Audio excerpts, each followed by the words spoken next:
High viewers, நாங்களோட Lakshmi. நீங்கள் பார்த்துருக்க 0 Lakshmi back to back shooting spot update. நான் சொல்லியிருந்தில்ல ஃபஸ்ட்டு கெஸ் பண்ண மாதிரியே மேலே வந்து ரெஸ்டாரண்ட்டில் எல்லோரும் மீட் பண்ணுற மாதிரி ஷூட்டிங் ஸ்பாட்டில் போயிட்டுருக்கு. அது மட்டும் இல்லை, நம்ம டேரக்டரும் வந்துட்டார், ஜப்பான் போயிருந்தார் இல்லையா, அவரும் வந்திருக்காரு. அந்த அப்டேட்டில் தெரியுது இவங்க எல்லாருத்தோட காம்பினேஷன்லையும் ஷூட்டிங் போயிட்டுருக்கு. அதாவது ராகினி, வெண்ணிலா, பசு, அப்புறம் வெண்ணிலாவுடைய மாமா அப்படின்ட்டு.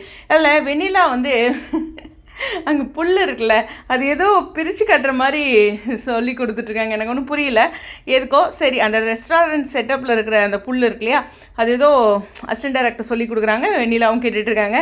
பட் ஏதோ ஒரு விஷயம் இருக்கும்ல, அது மாதிரி ஒரு இன்ட்ரெஸ்டிங்கான அப்டேட்டு. எஸ், இந்த வெயிலில் அதுவும் மொட்டை மாடியில் ஷூட்டு நிச்சயமாக ஒரு ரிஸ்க்கான டே தான் இல்லையா. கண்டிப்பாக வந்து ஒவ்வொருத்தரும் கஷ்டப்பட்டுட்ருக்காங்க. பட் இந்த மாதிரிலாம் நான் இப்படிலாம் சொல்லிட்டு இருக்கும்போதெல்லாம் எனக்கு அங்கே இராணுவம் படுற கஷ்டத்தை விட சிஸ்ஸாக தான் தெரியுது. இருந்தாலும் எல்லாருமே என்டர்டெயின் பண்ணுறது, நம்மளை பாதுகாக்கிறது, சந்தோஷப்படுத்துறது அப்படிங்கிற ஏதோ ஒரு கோணத்தில் இருக்கனால எல்லாத்தையும் சொல்கிறதா இருக்குது. ஓகே, பார்ப்போம் இன்னும் என்ன இன்ட்ரெஸ்டிங்கான அப்டேட் வரும் அப்படின்ட்டு. பட் இன்றைக்கி இவங்க எல்லாத்தோட காம்பினேஷனும் ஷூட்டிங் போயிட்டுருக்கு அப்படிங்கிறது ஒரு புரிதலுக்காக கிடைச்சிருக்க விஷயம்.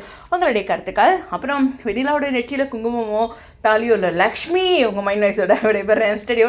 இருந்தாலும் வெரிஃபை பண்ணிக்கலாம்லப்பா. எங்காச்சும் நமக்கு ஒரு விலங்கத்தை ஏற்படுத்திட்டாங்கன்னா கிளியர் பண்ணிக்கலாம். ஓகேவா, கல்யாணம் சுத்தமாக நடக்கவே இல்லை அப்படிங்கிற ஒரு அப்டேட்டும் தெளிவுபடுத்திக்கிறேன்.